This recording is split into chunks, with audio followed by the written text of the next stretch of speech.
What is going on, everyone? It's Mike back again, and of course, I'm here with Millsy. I mean, sunny locations. I'm in Mallorca. Millsy is in Liverpool, essentially. I'm How trying are to you? block the sun out. I'm trying to block the sun out. I'm trying to rival where you are. We're just getting our last little bit of sun in the late afternoon here in Peasantville. Oh, why have you just showed me that? Why have you just showed me that? I feel bad enough. I've heard a strong rumor that you may debut tonight a bottle of San Miguel on the show, which is going to tip me right over the edge. I'll be honest with Quite, you, but quite possible. I'll just finish my tea first. a proper Brit on tour, cup of Rosie Lee. Yeah, that's it. No, how's the holiday going? Yeah, it's lovely. It's nice to have a little break, isn't it? It's Yeah. gets you away from the world. Got some really exciting news, actually. A little promo video thrown in about now. Final Runner is a new and exciting game that's so easy to play, and this is how it works. Find a competition to enter and make your selections. Your team just has to win in order for you to proceed. Use your skill, as it's all based on real sporting fixtures. You're knocked out if your team loses or draws, so keep making those winning selections to stay in the competition. It's only one fee to enter a competition, and the more people that enter, the higher prize pot. Each comp is made up of rounds, which will usually consist of a group of fixtures over the weekend. There is one rule: you can't pick the same team twice, and the winner is the last person standing. The Final Runner gets playing on Final Runner and beats the game. And get yourself in the competition. Holiday's lovely, mate. It's really, really nice. It's a bit windy. I must say, where we are in Mallorca, we're in Palma Nova. It's a bit windy, but it's lovely. It's lovely. I haven't seen any blue. I feel sorry for you, man. Poor you with a little bit of wind on holiday. Poor you, eh? It just stops the sunburn from really striking instantly. If you get what I mean. I feel like it's important we mention a few things early on. I don't know if you'll agree, but Walter Smith. Yeah. Obviously, it's sad news to start with Walter Smith, the manager of Everton. When I really started going consistently, I remember I think it was the West Ham game at Goodison Park, and we won 5-0, and I'm sure he was the manager then, and it's a shame because he's a true football man, isn't he? He was a true football man. Yeah, I mean, there's been some really nice comments from people who've known him. The likes of David Prentice came out today. I think Paul Gascoigne came out through Alan Myers. Alan Myers was a friend of Walter Smith. I imagine everyone who's played under him has a certain level of respect and admiration for him. I'm older than you, Mike. I'll show my age. I remember him coming in 1998. I remember us having a really bad season in the 97-98 season under the legendary Howard Kendall, who should never have been asked to help Everton back then. He should have been enjoying the fruits of his labour, but I think we had a bad season, 97-98. We just stayed up by the skin of our teeth. And Walter came in, and Walter was given some money, and there was a feel-good factor around the club. I remember bringing in signings like Olivier Decourt, John Collins, Marco Materazzi came in. I think Ibrahima Bakayoko came in. And the flip side of that is it didn't quite work out, but he was responsible for a really good feel-good factor. And again, back in 2000, he brought Big Duncan back. We had Paul Gascoigne, who sort of was allowing us fans to forget what Nick Barmby had done. Such another good feel-good factor. And I've spoken on the Across the Park podcast, the likes of David Weir, Lee Carsley, Alan Myers, and even Michael Ball, and they've all had such admiration and such respect for Walter. David Weir especially was saying that us supporters didn't quite see what he was doing, that Walter was having meetings with bank managers when he should have been doing preparation for away games, and he was so essential in that period between maybe 1999 and 2002, where Everton could have turned into Coventry City. If we'd have went down back then, Mike, we'd probably still be down there now because we were so skint. On the field wasn't the best. So I think it's important to say that yes, Walter Smith was was sacked by Everton Football Club in 2002, but he done such a fantastic job on and off the fields. And where would we be without surviving relegation? And what I've just said there, where David Weir kindly said on our podcast that Walter was having meetings with bank managers, and he was balancing the books, and he was doing so much above and beyond than what he really should have been as a football manager and a football coach. And I think it's important that we, on this show at least, we show our gratitude to him. And, you know, anyone who's listening, anyone who's affected by any family or friends or ex-staff, I know Mike the same. I'd like to offer my condolences, my best wishes of love. And from an Evertonian standpoint, thank you so much, Walter Smith, for what you've done for Everton Football Club. I think you are absolutely bang on there, nail on the head. I think it's really difficult for people to get credit when maybe we weren't as good as we would want to be. You know, maybe some of the signings didn't go right. Maybe some of the things didn't happen the way we wanted. But Walter Smith could always hold his head up high, and I think most Evertonians know that. I think there's very few people I know that criticise Walter.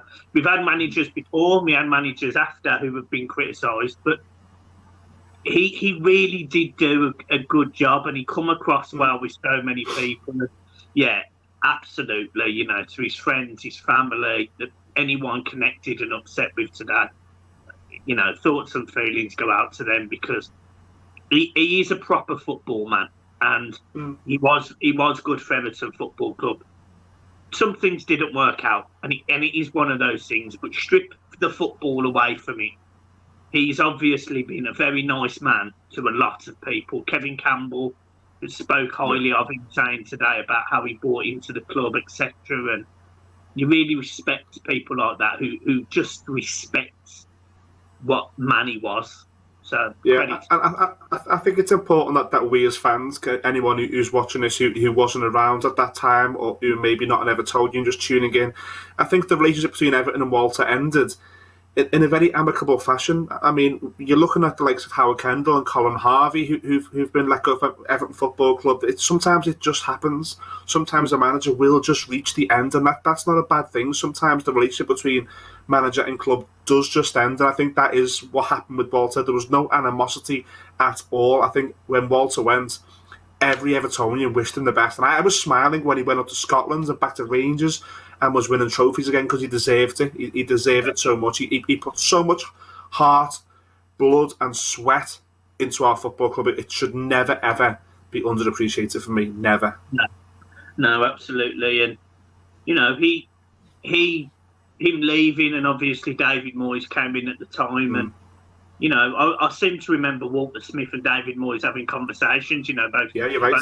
Scotsman. And, you know, I seem to remember Walter Smith helping David Moyes in some aspects, and just getting used to the club, and, you know, the feel good around Goodison Park. And that's, you know, David Moyes made a really good impact. We obviously stayed up. He won his first game. And I'm not putting that down to Walter Smith, you know, give David Moyes his credit, but Walter Smith had that conversation with him by all accounts, and sort of wished him well, and, you know, sort of introduced Everton Football Club to him a little bit, even though he'd gone, you know, he's just a really nice man, and all credit to everyone connected with the guy. He really, really was. I want to move on, and I want to... This is really difficult to talk about, isn't it? Because the Watford game was horrendous. And I was fortunate that I wasn't at the game, to be honest, because, you know, I watched the game, I was here, I watched it in a bar. I was with some Watford fans, funny enough. And we went 2-1 up. And you know, the Watford fans were saying, that's it, you're going to win 4-1, 3-1. Be comfortable. Richarlison's come on, done his job, he'll get a couple because it's against Watford. And me and you were really excited about this game, if you remember a week ago. We were really, really up for it. And what does that say about this show? You know, I feel like we should be negative half the time, because if we're negative, good things happen. Jesus. But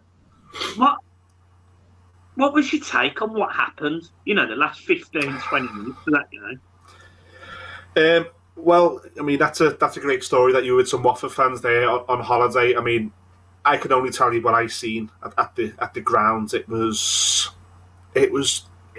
reminded me, and I think I said this to you over the weekends when we touched base. It reminded me a little bit of Wigan in 2013, where you were watching it and you couldn't quite believe what was happening. You were thinking, like, I didn't see this coming. Yeah. No one by any means, in both occasions, thought that we were the greatest team in the world. But you're playing teams, with all due respect, who are very, very worse off on paper. And I've seen Watford. I've watched Watford with my own eyes this season, and I've gone, good God, these are not staying up. And I probably still think that, if you push me, I probably still think Watford and Norwich are your favourite to go down at this point. It was in the ground for me. It did get a little bit toxic where I sit. I sit in the park ends. When the fourth went in and when the fifth went in, Goodison wasn't a nice place to be. It wasn't a nice place for me as a supporter. I imagine not a nice place for manager, players. It took me to a moment that reminded me again of when Marco Silva got beat by Norwich, if you remember, and the ground just seemed to. There wasn't so much when Watford scored the fifth. There was instant anger. There was no the disbelief was the fourth goal. The anger came on the fifth, where the ground just booed. And I'm not saying everybody did it. Maybe some fans didn't boo. Maybe some fans were. I've got a different opinion to what I had then and what I still have now.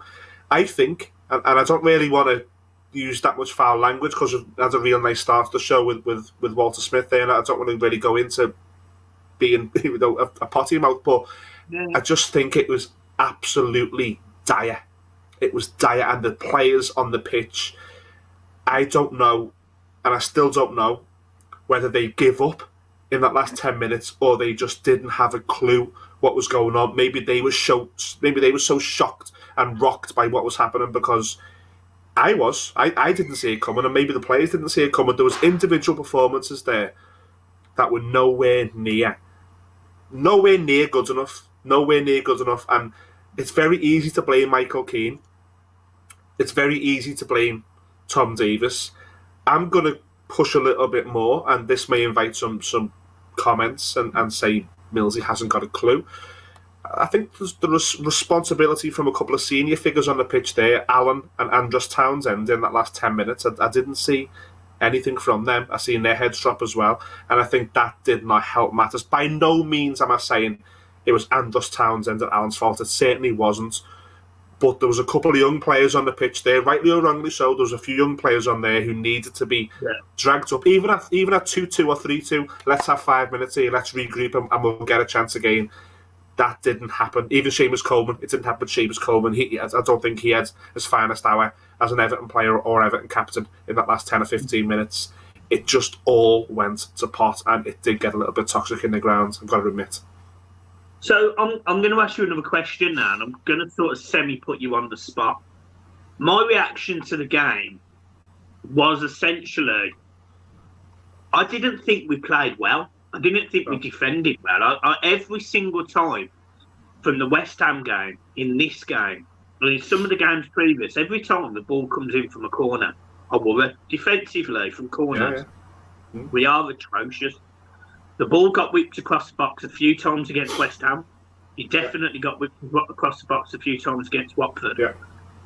And even before Watford scored those goals, they could have scored. You know, if the better movement, strikers in the box, they could have scored. And I think the start of the season has covered up some, and a few people have said this, has covered up a few of the issues that we have got defensively. Do you think it was just a poor 20 minutes, or do you think this was a moment where, it's come to a head now, we can see our defensive issues, we've had these for, say, 5 out of 9 games or whatever it is. Do you think it's a bigger picture, or do you think it's just 20 minutes in isolation? I'm leaning towards now it's the bigger picture. I think the West Ham game. I mean, I wrote the Villa game off. I was on your channel on this show, and I was saying I'll write it off because it happens. We've done it to Burnley, we've done it to Southampton. It can happen. I wrote the QPR game off because we were under strength. I was buoyed by the United game, and then I was let down by the West Ham game, and that all of a sudden now shows a pattern that I'm being let down more than I'm not. So you've got to, in my opinion, you've now got to look at that. It's not an isolation. This is not the first time this has happened to us this season now, and I think anyone who starts saying it's a one-off and it is an isolation, okay, fair enough. I can't agree with that now. It's happening more times than it's not. The Southampton game at the start of the season was a really bad goal given away by Michael Keane. We give a awful goal away, at home to Burnley. There's now been a number of times now, and Leeds as well. Absolutely right. There's been a number of times now we're giving soft goals away. When opposition gets a corner now, I'm rolling back the years of the Marco Silva days, where I'm thinking, good God, we can't defend. And that seemed, and last season and to the second half of the 1920 season, this sounds strange, but we'd give a corner away, and I wouldn't be heart and mouth. I'd be quite fine. Okay, this team are quite disciplined and they can deal with it. Yeah. I don't feel that now. I just don't feel it. And yes, the Southampton and Aston Villa and Leeds, they may have been in isolation. It's not now. It's happening all the time. It's happening more than it's not. So whether it's an out-of-form Ben Godfrey, whether it's an out-of-form Michael Keane, whether we're missing Yerry Mina, I don't know. Maybe there's an argument even for Mason Holgate to come back into the team now, because at least you get some sort of fight from him. At least he will give you a bit of fight. He's not big and aggressive, but he'll get stuck in. Something's not right with that defence. It's not right at all. I don't know what it is. I'd love to be able to say it's the manager, it's the zonal, it's the setup, it's an individual. I don't know. I think it's a combination of both. But I'm at a point now, it's not an isolation. It's the bigger picture. What about you? Yeah, I completely agree. I think a lot of the attacking performances this season by players like Damari Gray and Andros Townsend, who started this season on fire, have essentially got on us away with it. Calvert-Lewin getting up to 3 goals fairly early. Richarlison playing okay in games. Yes, he had his moments where he got, but you could see the desires there. He showed it on Saturday. Yeah. Townsend and Gray playing really well at the start of the season. Decore was brilliant. Allen was looking defensively solid, but the 4 at the back haven't. Luca Dean's had a poor season, and that's not, I'm not going to sit here and dig them all out, but Luca Dean has had a poor season so far. Ben Godfrey has been nowhere near the Ben Godfrey. I don't know if he's had COVID, so I'm not going to sit here and crucify him, but he's not been the same. Michael Keane defensively looks shambles. He looks solid at times, but he's also looked really bad at times as well. And I just want a consistent player.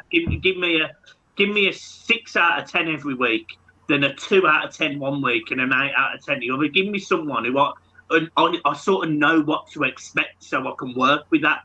Yerry Mina's been missing too much for my liking. I know he was injured this weekend. I know he was sitting on the bench for the weekend before. And Seamus Coleman, we already know Seamus Coleman's faults and issues, and that's I actually can't criticise him for that, because he probably knows himself he shouldn't be playing as many games as he's playing. He shouldn't be. So I look at that defence, and I look at the way that it's tactically set up, zonal marking. I don't agree with it. It didn't work under Silva. It's not working under Benitez.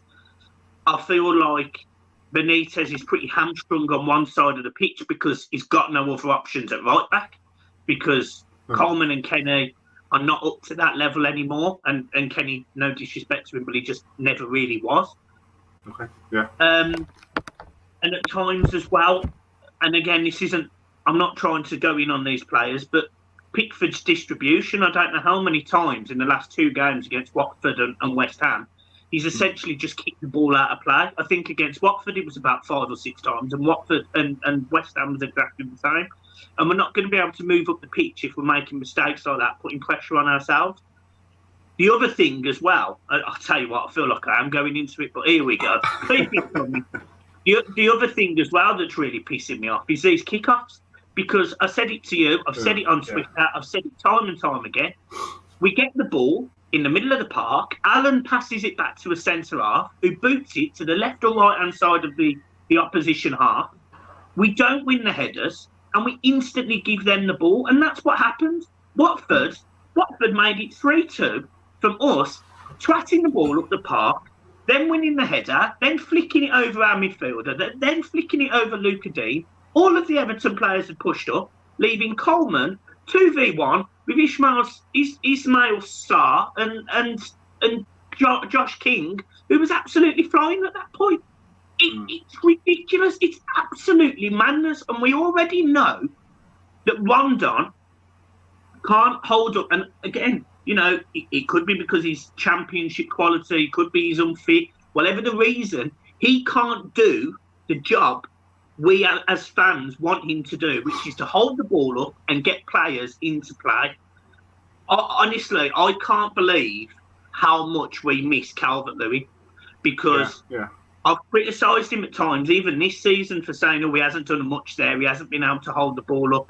But he works his arse off if he doesn't hold the ball up. I can't say that about Rondon. I can't say that about some of the players in that team. And that isn't all Benitez's fault. I will go into Benitez a little bit, and I'm sorry I'm just going on, but the hand Benitez has been dealt is poor, because he's essentially got a team that's had all of this investment spent on it, yet the bench consists of 2 goalkeepers, a player who's been injured for 2.5 years on and off, and essentially a group of under-23s and a player that's not good enough for Everton Football Club. He's not to blame for that. But what he is to blame for is the defence from the corners, Rondon being at this club because he's not good enough, especially when you compare him to Josh King, who scored a hat-trick against us, by the way, for Watford. It's ludicrous. It's actually ludicrous. So there's a lot of issues at Everton Football Club. And when you strip everything away, it's not just 20 minutes. That won't change until we either have more investment, Benitez doesn't go zonal marking, and the substitutions aren't as bad as they were in that game, in my opinion. There's criticism have to be everywhere. Do you agree, or do you think I've been harsh? No, I think you're spot on. I think if there was a magical reset button, you'd press it now. You would just press it and just say, this is absolutely not working, and there's probably a number of reasons. It's like remember Football Manager or Championship Manager, and if it weren't going right, you just press X and go, I'll be asked with this, just press X and it's gone. You feel like you could just press X on this now and just start again somehow, because there's so many factors. And what you said there, I agree with. All what you said there are numerous factors in why it's not working. The manager, for me, I agree with you, is not to blame for what's happening right now. He's not blameless entirely. This Rondon nonsense is winding fans up now. It's winding me up. And if you heard the reaction when Anthony Gordon's number went up, that is only because Rondon stays on the pitch. That's the only reason. This is going to hurt the man. This is going to hurt the manager if he carries on with this, because you mentioned there Jordan Pickford's distribution is going left and right. Yes, it should be better, but there's one reason it can't go central, because it comes straight back regardless, because he cannot win a ball. And I agree with what you're saying when the ball goes back to Alan and you give it to a centre-half and it goes up. I think the reason you play like that is 2 reasons. Because you have a centre-forward who can at least win the ball and you're on the attack, or you're aggressive in getting the second ball, and again, that comes from the centre-forward. So all of a sudden, there's a few factors in why we're not playing well. That for me, down to the manager. The bigger picture is nowhere near down to him. There's massive problems. I'm just going to throw one question at you, because I know you're mid-flow there. I'm going to throw one question at you. You know when that ball gets played back to Michael Keane? You've played football, haven't you, Mills? 5-a-side, 11-a-side, you played football. Right? The other team's equalised. I don't know about you, but every single time, say we've been 2-1 up and it's gone 2-2, what's the first thing you would have said to your, I don't know what position you play, say you were a centre-half, you look like a centre-half. Would you have said to them, right, lads, let's just keep the ball and calm it down? So why the fuck is Michael Keane, who's on whatever, and this applies to anyone, why is he just twatting it up the park? Why aren't these players using their head? Well, I think you say Michael Keane. Now, I hate to go off. Could be anyone. No, I hate to go off on Michael Keane because I've been here before, and I think anyone who's watched these shows and listened to these shows, they know my opinion on Michael Keane, and it's very easy for any supporter to come on and bang his own agenda when we lose, and I don't want to do that. Look, I am no fan of Michael Keane. No fan. I think I seen a tweet over the weekends which said there's more life in a half-dead housefly than there is in Michael Keane. Absolutely brilliant. So whoever done that tweet was brilliant. And I agree with it. You look for players, experienced players, when things are not going well. You've got to look to them. And he is in the perfect position. In that instance, when he gets the ball, to just say, whoa, I'm holding it. I'm giving it to Jordan. Jordan's going to give it back to me. I'll give it to Ben and we'll go slow. And we're just going to have a moment where we make them run, make them press, make them second-guess themselves, and we'll go again. He is a massive part of the problem for me, Michael Keane. Massive part. And again, I don't want to bang that drum. You'd expect a lot more. You expect a lot more in instances like that. Going back to the atmosphere in the ground and, again, the Rondon situation, what did you make of those substitutions? Because I was in the ground and I can tell you straight, the ground weren't happy on both. Horrendous. It was really funny because just before Richarlison comes on, I put money on Richarlison to score next. I put money on it because I knew he would. I think we both predicted he would score in this game. One predicted he'd come on and score the winner. So I put my £10 on and I won my £55 money back. Happy days. The substitution, however, should have been for Rondon. It should have been for Rondon. Anthony Gordon come off. And I'm gonna go even further than this, by the way. That was Anthony Gordon's best game in an Everton shirt. He was absolutely brilliant. He was getting the ball. He was carrying it left to right. He was trying to beat people. He was chopping in from his left to his right-hand side, passing the ball, spraying it lovely. I saw a mature performance from a person that, no disrespect to him, I probably wrote him off too early. I probably thought the whole Tom Davies thing and went, I'm writing him off. He's not going to be good enough. He couldn't do it at Preston. He's not going to do it at Everton. I'm not going to say he proved me wrong, but he put in a very good show. He put in a very good show on Saturday and deserved to stay on that pitch. When he got substituted, I instantly thought, well, we're going to have to drop back a little bit now because he's been able to get that ball for us, carry it forward because he had that pace. So when he come off, I thought, this means Rondon's going to come short. And when he comes short and loses the ball, it means we lose the ball further to our penalty box, which is shit, which is bad news. So I thought, right, we're in trouble. Then he makes the other substitutions, which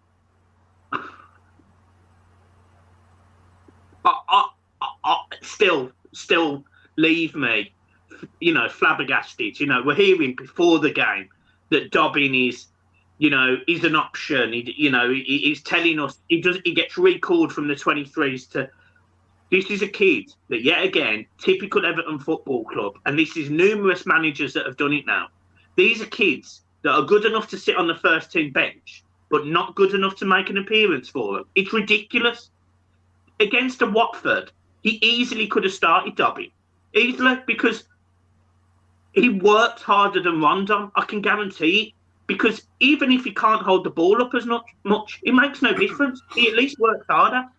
So Rondon playing 90 minutes again is a shocking decision by the manager. It's a shocking decision.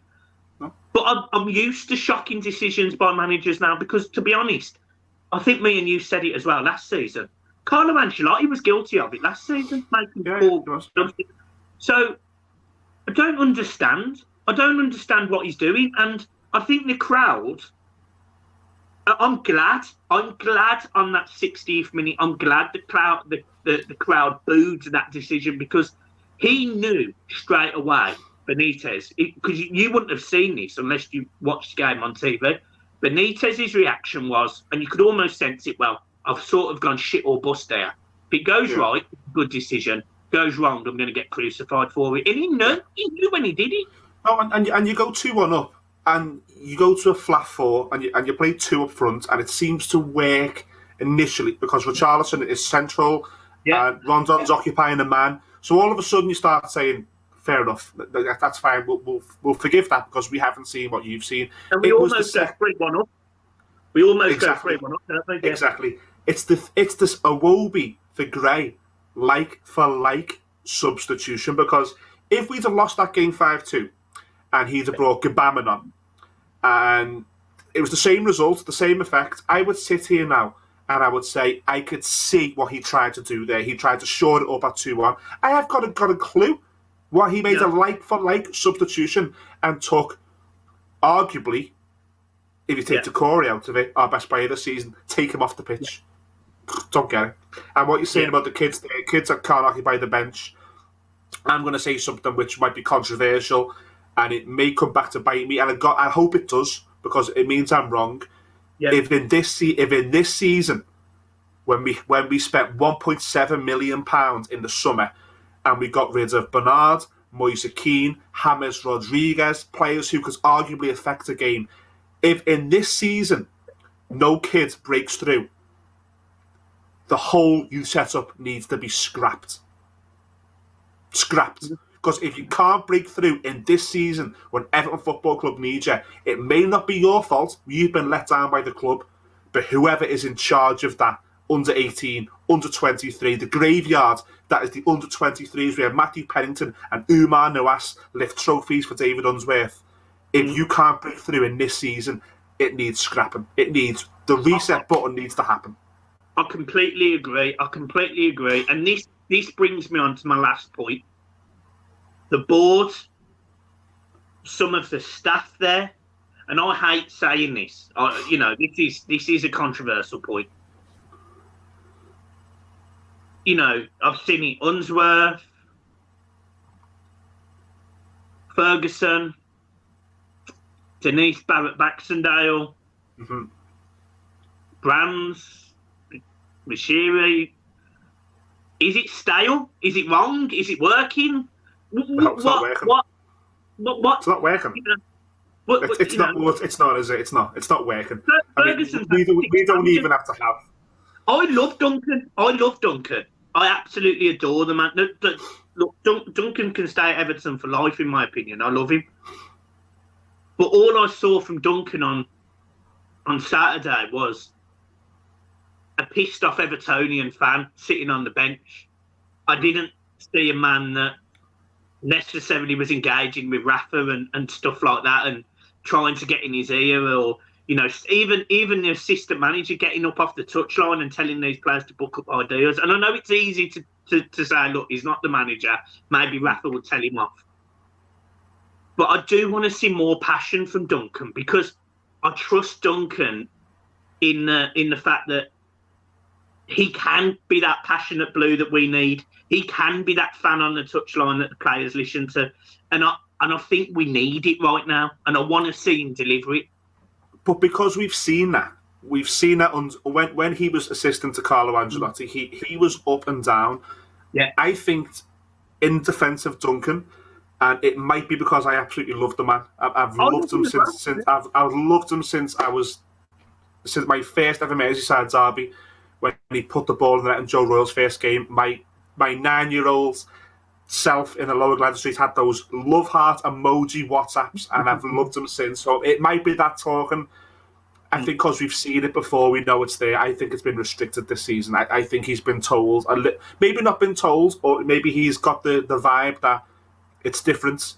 This is a different manager. This manager wants it this way. This manager does not want animated assistant, because I don't think that manager has ever had an animated assistant. I don't think, if you look back at Newcastle, at Chelsea, at Liverpool, I don't think I can recall him having. I think he's had a very tight backroom staff who've been quite technical, quite heavy on the sports science. And to give Duncan a pass there, I would say, because we've seen it from him before, Yeah, we know he wants to do it. Every other name you've said there, it's not working. If it was working, we wouldn't be here now getting beat 5-2 at home to Watford, not playing European football with still no trophies, having to sell players that we've brought in because they've not worked for big money. It's not working, and I don't know why. Maybe if you walked into a kitchen and there was 5 chefs or 3 or 4 chefs, you would say, "Bloody hell, why is there 3 or 4 fucking chefs in this kitchen?" You walk in here at a boardroom, you probably say the same thing. Why is there 3 or 4 people making decisions? Because there obviously are. I'm going to put you on the spot. Would you sack Brands? Would you get rid of him? I don't know what he does. I think we need more clarity on what he does. I think the fact I'm guessing, and I think I'm guessing quite accurately that the last 2 managerial appointments had very, very little input from him, apart from maybe he sat on a leather chair as part of a committee and asked a couple of questions. I think if you're the director of football, I think you need a lot more responsibility. Now, I'm guessing that's the fact. If that is the fact, then it's not fair on Marcel Brand, the situation he's been put in. If I'm completely wrong, and he is making every call, and he is smacking David Unsworth's arse and saying, well done, and he's authorising transfers for players who are not very good, and 3 years into his tenureship, the fact that we are reaching FFP domestic guidelines with nothing to show for it, if that's on him, he needs to be the first person out the door. But without clarity, I can't give you an answer to that, because it's very easy to say yes, and then he does an exclusive in The Athletic and says, my hands were tied, and we all go, that's not the problem. It's very easy to say no, his hands are tied, and then we find out that he's making every single call. So without clarity, I don't know. I imagine you've got an opinion on this. No, I actually agree with you, because one of Everton's problems is they do not talk to the fans anymore. Yeah, I haven't got a clue what is going on. Like, no one does. The thing that frustrates me a little bit is when Marcel on international duty, he tends to go off to Holland, and then all of a sudden you get pieces in the Holland papers about what he's saying about Everton. Yeah. Why can't you communicate with the fans? Why can't we have that sit down? Why can't we understand what is going on? So at least we can say, all right, fair enough. Well, I see the vision. I see that we struggled. I see we've made mistakes. I see the plan. What's the plan? And I think we mentioned it a few months ago now, where we said it would be lovely, like the CEO of Arsenal or whatever he was, come out and said, and Villa at the time as well with the Grealish thing, come out and told us the plan. What's the plan? I haven't got a clue what direction we're going. I haven't got a clue what Moshiri's plan is after Everton. And I don't expect him to say that. I don't. But I just expect to understand what the plan is with the academy. How many of these players is the target to bring through? What's the key performance indicators that Marcel Brands, Duncan Ferguson, David Unsworth are all expected to hit? Because Ferguson's seen 6 managers. He's clearly a good coach. So I trust Ferguson. Like, take him out the equation. I trust him enough that he's doing a good enough job. But I don't know what he's doing. Then I'll go over to Marcel Brands. I don't know what he's doing. I'll go over to David Unsworth. Is he banging the drum on Rafa's door saying, you're stunting this guy's, opportunities by sticking him in the first team and not playing? He's good enough. I've been a Premier League footballer myself. I know the level. I know the lads. I know who's good enough to get in. I know who isn't. Is he doing that? Is Denise, as a CEO of the football club, is she doing enough? I don't know. And that's my frustration. It's not that I don't trust these people. It's not that I don't want to trust these people. I want to understand. And once I understand, I can make a judgment on, okay, he should be sacked. That should change. Because they're my opinions, but I can't even form a proper opinion because I don't know. But can you form a proper opinion away from brands? And it may not all be on this man's shoulders, but he's been the youth team manager since 2014 when Alan Stubbs and David Weir left the club. 7 years on, he is now head of a department in there. So talk about David Unsworth. So from 2014 until now, I don't know the answer to this. This is not a trick question. How many players, and let's not talk about Europa League dead rubbers, because there was a couple of those. How many players have contributed to first team games at Everton Football Club that have been brought through? And he bought Dominic Calvert-Lewin, don't forget. So okay, if you want to take credit for Dominic Calvert-Lewin, you can. My counter to that would be we bought him in 2016 in August. In December, he was part of the first team, so there was something about him already. Yeah. Who is it? Tom Davis?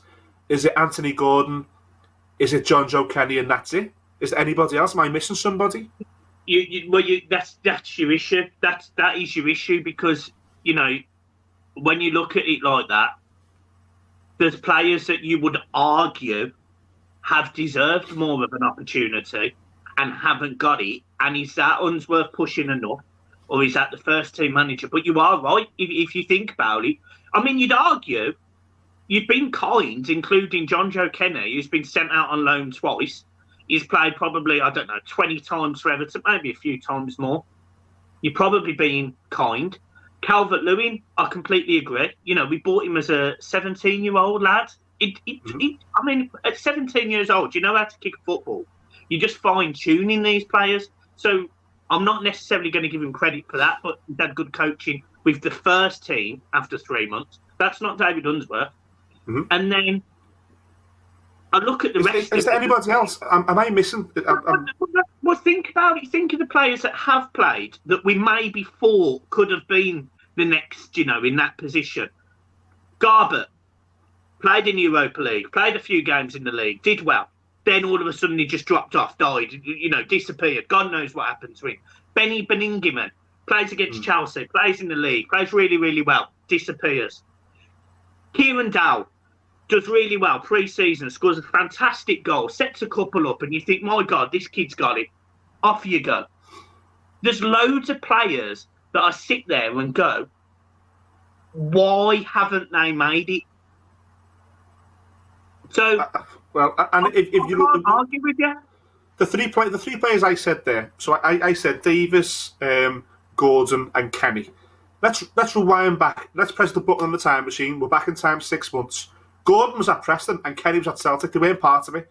You'd have took money. You'd have took money in July for those two. The club would have took money for them. So they're not part of it. Tom Davis, certainly not a long-term option. He only ever figures when we absolutely have to play him. Okay, every club, every squad needs somebody like that. Are you telling me that's a success from the youth team? A success for me is either someone who can bring money in, and by money I mean as much as I think he shit on us. Ross Barkley, he was about to bring £35 million in for us in the summer, if you remember. He was about to bring that level of money in for us with 1 year left on his deal. Yeah. Or you're a Wayne Rooney. Yeah. And you come through and you are at 16, 17, you are first name on a team sheet. That has to be a success. When you hit 20, 21, when you're, I don't know, a Fraser Hornby or a Callum Connolly or a Kieran Dowell, and you're in your early 20s, and who's the guy who's been offered, what's his name, the centre-forward who's on loan at Sunderland? We give him a 2-year deal in the summer. I forget. Nathan Broadhead. Yeah. Nathan Broadhead is in his early 20s, being given a 2-year deal and loaned out. Yeah. What is going on? What? And Nathan, again, is a player that when he did make a few opportunities in the first team last season, he looked all right. I don't mind if they don't make it, but tell them at 18, 19 that you are now being unfortunately let go. We will do everything for you, and we will find you another club. You will make it. You will carve a career in the lower leagues, and God bless you, we hope you come back up. But as a club, we now need to go in a different direction, and we are bringing in the next batch in. Yeah. Until that happens, you're stuck with that graveyard under 23s with a coach who doesn't bring anybody through, anybody apart from Tom Davies, Anthony Gordon, and John Joe Kenny in 7 years. And until that changes, that's a massive problem. Massive problem.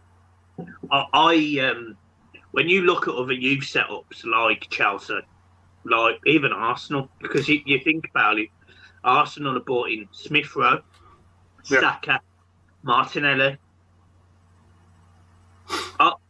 Everton 4 years ago won the under-23s league. They consistently was the top of that league. Under-18s was top of it. Under-16s. Where were all of those players? Where are they? When have you last been excited to go to a Carabao Cup second or third round game because Everton are going to play some exciting kids? Never. No. Never. This season, we played John Joe Kenny and Tom Davies. The last season, the last time I got really excited about a young player who I thought was going to be absolutely brilliant was Dennis Adrian. Never happened. Benny Beningame, at that debut against Chelsea, I'll never forget it. He was he bossed that midfield that night, and we were really unlucky to lose that game. He was brilliant. But there's always, pre-2014 or 15, whenever it was when this all changed, there always seemed to be someone. Now, John Lundstrom is not setting the world on fire, but he's playing Premier League football. Roberto Martinez used to coy over Ryan Ledson. He's carved a career down there. I remember having a guy called Matty Kennedy we paid money for from up in Scotland. We had Luke Garbett, who we paid money for, but he was coming through our academy. And you'd get to the Carabao Cup second round or third round game, or a pre-season tournament, and you'd be excited to see them. I was excited to see Kieran Dow play in India with Wayne Rooney that summer in 2017, because I thought maybe we're going to get something here. There's nothing now. I couldn't tell you, apart from Tyler in the midfield, and apart from Dobbin, because I don't think Ellis Sims is going to make it. If he's 20 and he's not getting a chance in this team with London up front, he's not going to make it. But this is what I don't understand, because Ellis Sims is another one. He's banged in goals for the under-16s, under-18s, under-23s. He can't have done any more. He goes to Blackpool to get that experienced league football that Everton managers want. He's gone and got that experience. He had a fantastic time at Blackpool. Almost got them promoted in the playoffs because he was a real game changer for them at times. Yet, he's nowhere. I know he suffered a big injury. I know he did. But surely over Rondon, he's a better option. And me and you actually said it. If you've got Ellis Sims and Dobbin on the bench, it shouldn't be Dobbin coming on. It should have been Sims. It should have been Sims. It comes down again to the first team manager is asking who's coming through the conveyor belt, and he's saying not good enough. That's rightly or wrongly, that's what's happening. The manager is now asking the question, we're short, who have we got in the youth team? Who's in the 23s? Who's in the 19s, the 17s? He's being given them, and he's saying they're not good enough to play for Everton. And it speaks volumes, absolute volumes, that on the bench we've had a player less and two goalkeepers. It speaks absolute volumes. You could easily sit a bench of 7 rather than 9. If you're not making the jump this season for Everton, the thing needs tearing up. It's not working. There you go. I don't think I've got much else to add to a 49-minute video. To be honest, it's not bad for half an hour at all. A little behind the scenes, Mike always says to me, look, we'll do half an hour, we'll get it all in, we'll get half an hour. And we just talk and talk and talk, and it just hits like the hour point. But I enjoy it. Do you know what it is? I love this show because people relate to you, first of all, because you know you're a local fan, you know diehard Evertonian, etc. And then you've got me, who obviously I've built the channel, etc., etc. It's a good mix. We don't always need to agree. Sometimes we disagree. Sometimes, but I think people like the fact that we have a bit of banter, we have a good laugh and a joke, and It's a really good show, actually. I really enjoy recording these, I must say. We just need to start doing it in a podcast form for people so they can listen in the car, but you'll have to take over on that step because I ain't got a clue what I'm doing. I'm trying to move away from the podcast. You'll pull me back into it. Yeah, get yourself dragged back into it. Mills, anything on your agenda this week, footballing wise, podcast wise? No, nothing, mate. Nothing. Like I said, the Across the Park podcast is over on YouTube. If anyone wants to go and check out, we recorded one last night with two very, very happy Reds. So I'm not gonna. I'll forgive anyone for giving it a pass this week. I do promise that we do some more jovial shows. We've done the instant match reaction outside Goodison. Doing really well, mate. I found out what the fans want on YouTube. They want Everton to fail, and they want to hear about it. We got great views. Did you see John's video on this channel? It was 2.5 minutes long, and it got 11,000 views. Unbelievable. And the thing with someone like John is, like, I think everybody can relate to John because we probably all think it and don't say it. So when John's saying it, you're going, fucking yeah, absolutely. Yeah, I think that John's really good at that. One of the best I've seen at it. But yeah, there's nothing really to plug. If anyone wants to go and have a look at the Across the Park podcast, they can do. In relation to football, Mike, I wish we had a game tomorrow. I don't want to wait till Monday. Yeah, it's I'm dreading this Wolves game. You've got mates on a channel who I imagine are just waiting for this one. They're doing a video for us tomorrow. They're going to go in depth on what we should expect from Wolves at home and how they feel they can probably beat Everton, because I wouldn't say Everton are in a particularly comfortable space at the minute. I think this is going to be a very, very tough game. But as a result of the last two home results and the games coming up, I think it's fair to say, Mills, this is a game Everton have to win. Yeah, and I think what you've said there is absolutely spot on. The worry is that Wolves will look at this, club and supporters alike, and go, that's a really good chance of 3 points. And that's difficult for us. We've navigated through that in the past. We've navigated through it last season. We've had adversity in our face, and we've came through it. I know you're going to do the match preview at the end of the week, so I'll look forward to seeing that. But my 2 cents worth, I think it's time for a little bit of a change of formation. I wouldn't be opposed to seeing maybe a 4-3-3. But football-wise, you just want to get back into it. As soon as you have a bad result, you don't want to wait, and it's going to be a long week, isn't it? But I'm looking forward to watching your match preview and the stuff for the Wolves guys as well. I'm just going to put you on the spot because you've said that, because I absolutely bang on agree with you about 4-3-3. A bit more combative in the middle of the park. Yeah. Are you bringing Gabarmin in? It hurts me banging on about it. If you're a kid and you don't make it this season, you've got no future. If you are John Philip Gabarmin and you're fit and you don't make it this season, first out the door. He has got to help the team now. He's got to. We signed him as a highly rated midfielder who's tenacious, aggressive, and can drive you forward. Good God, do we need that now? If you can't help this team. So if he's fit, he's got to come in.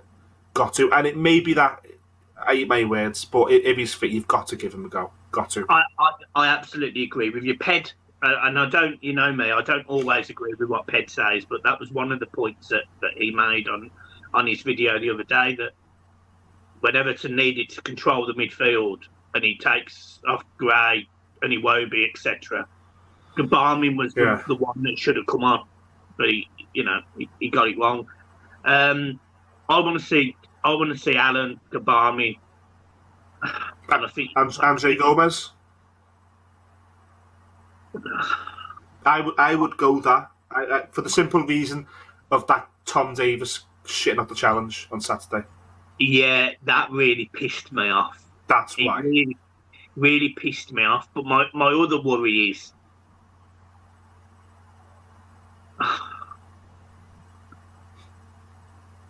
I don't think Alan is a great passer of a ball. I don't think I have seen enough of Gabarmin to make that judgment. And up until that 20 minutes, I would have said that Tom Davies moved that ball quite nicely. But I don't want to say that because I know Tom Davies isn't good enough. And we saw it.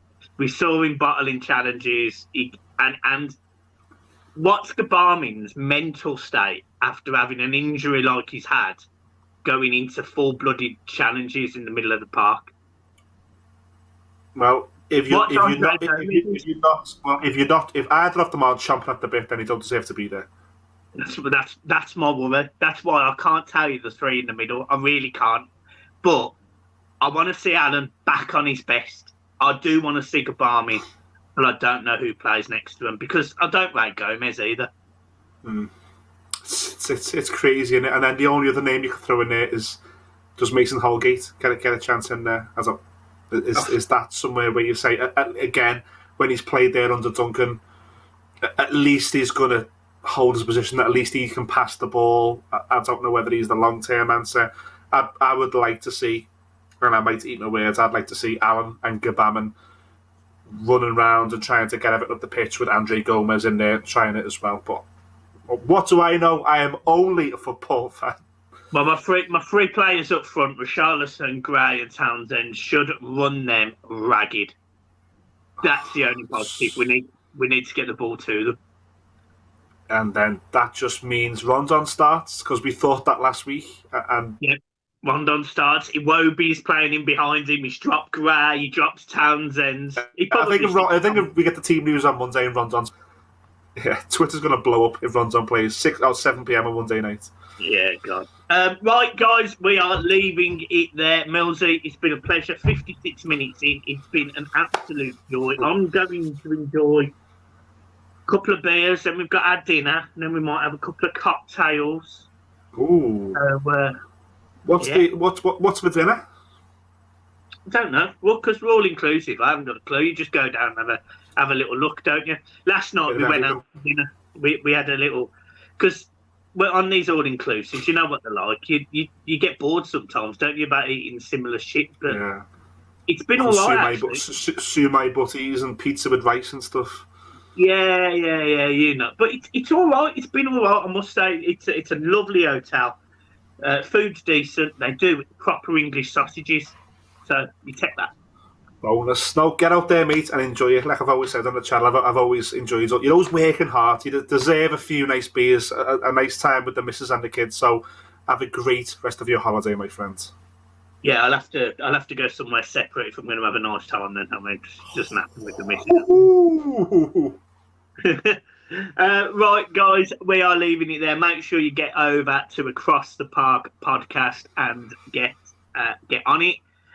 From January, touch wood, it's very early days, but Michael will be setting up a second channel, absolutely nothing to do with football or sports, but will be to do with ghost hunting. So it's a little passion of mine, something I'm really interested in. I think people would quite enjoy my reaction. So from January, we're looking out for that. And yeah, we are done, I would say. Oh, that sounds really, really interesting. I think I'm gonna have to beg to come on that. I've got a couple of stories you might like, but that's for another podcast. I'm all up for that, Millsy. You can come with us. We'll sort some locations. We'll stop in some haunted places. We'll get it on film, and everyone can watch it. I'm all for that. Right, you bring the GoPro. I'll bring the red wine. There you go. It sounds like a filthy day. Guys, I'm leaving it there. I'll see you soon. Peace.